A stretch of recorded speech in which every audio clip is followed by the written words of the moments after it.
안녕하세요. 점점 좋아지는 삶입니다. 제가 며칠 전에 보고 싶은 책이 있어서 인터넷으로 주문하려고 하다가 혹시나 도서관에 있지 않을까 싶어서 평소에 이용하던 도서관 홈페이지에 들어가 봤거든요. 그런데 그 책이 베스트셀러에다가 새로운 책이다 보니까 인기가 많아서인지 몇 권 비치는 해두고 있는데 모두 다 대여 중이더라고요. 그런데 책 신청하는 란 아래에 보니까 상호대차 서비스라고 있는 거예요. 그리고 그 이외 도서관 목록을 보니까 굉장히 여러 군데의 도서관이 체크가 되어 있더라고요.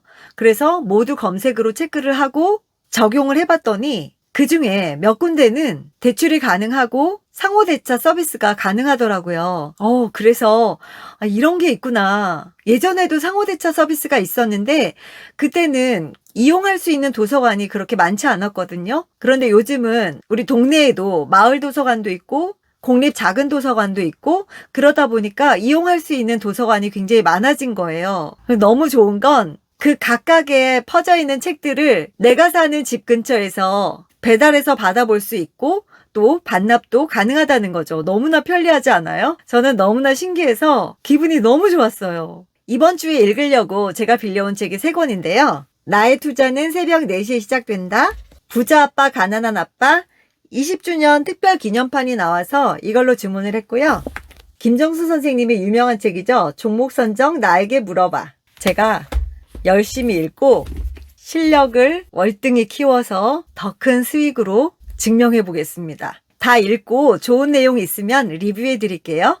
이미 많은 분들이 이 상호대차 서비스에 대해서 알고 계실 것 같은데요. 저처럼 이렇게 오랜만에 이용하고 새롭게 알게 된 분들을 위해서 간단하게 소개시켜 드릴게요. 제일 먼저 하실 일은 내가 살고 있는 동네가 속해 있는 시립이나 구립도서관 홈페이지에 들어가서 회원가입을 하셔야 하는데요. 회원가입만 해서는 준회원이라서 이 경우에 자료 대출이 되지 않습니다. 꼭 반드시 도서관에 방문을 해서 정회원 승급도 받고 회원카드도 발급받으셔야 하는데요. 구립이나 시립 같은 큰 도서관도 있지만 요즘 공립 작은 도서관도 있죠. 거기서는 회원카드가 발급되지 않는다고 하니까 이왕이면 한 번만 방문하면 되니까 시립이나 구립 도서관에 가서 회원카드까지 발급을 하시는 게 좋겠습니다. 신분증 지참하고 방문하시면 되고요. 그러면 새로운 카드 책이음 회원증이라는 플라스틱 카드를 발급해 주는데요. 이런 실물 카드가 불편하신 분들은 모바일 회원증도 발급이 가능하니까요. 해당 시립도서관이나 구립도서관 앱을 설치하시면 거기서 로그인해서 생성된 바코드를 이용해서 또 이용이 가능하니까요. 그렇게 편리하게 이용을 하셔도 될 것 같습니다. 기존의 도서관을 이용하신 분들이라면 기존에 이용했던 회원증을 가지고 가면 이렇게 새로운 책임 회원증으로 교체 발급해 주니까요.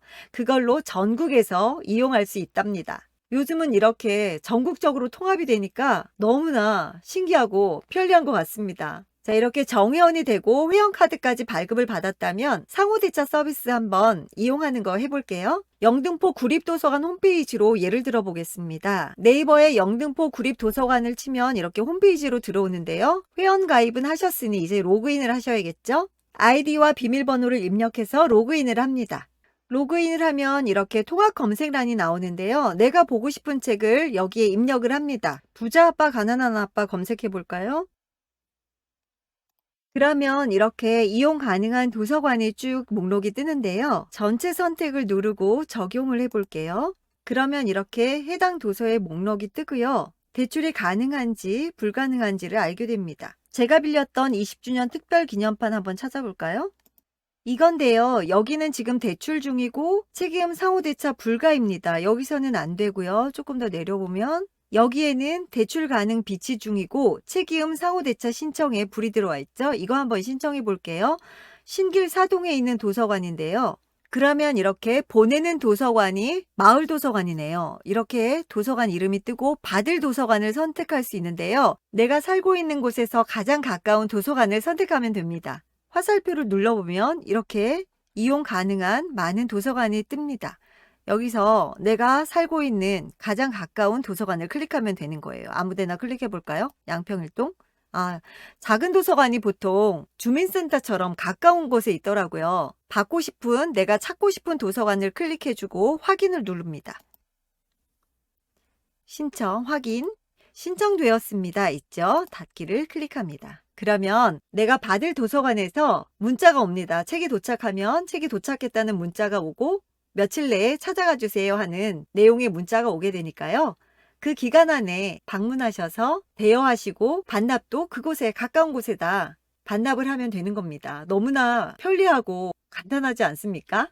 요즘은 대출 기간도 길더라고요. 연장 없이 21일이거나 아니면 14일 후에 7일 정도 연장이 가능하고요. 대체로 21일 정도는 가능한 것 같더라고요. 상호 대차 서비스로 대여 가능한 도서는 보통 5권 정도고요.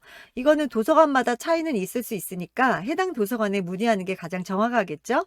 이 외에도 책바다 서비스라는 게 있는데 이건 유료예요. 국립중앙도서관을 주축으로 해서 전국 공공도서관과 대학 도서관이 참여 중인 국가상호대차 서비스인데요. 아무래도 좀 더 전문적인 책을 이용할 때 유용하지 않을까 싶어요. 저도 한 번도 이용해 보진 않았는데요. 이건 유료예요. 한 건당 5,200원인데 이게 지자체에서 지원을 해준다고 하더라고요. 그래서 본인 부담이 한 1,700원 정도 된다고 하네요. 유료긴 하지만 우리 동네에 관내에 없는 책을 이용할 경우에 굉장히 유용하게 이용할 수 있는 것 같습니다. 가을은 독서의 계절이라고 하잖아요. 정말 책 읽기 좋은 계절인 것 같습니다. 평소에 보고 싶었던 책들 도서관 이렇게 충분히 활용해서 많이 많이 읽어두시고 마음의 양식을 쌓아보는 것도 좋을 것 같습니다. 오늘도 영상 봐주셔서 감사드리고요. 구독, 좋아요 부탁드립니다. 언제나 행복하세요. 안녕.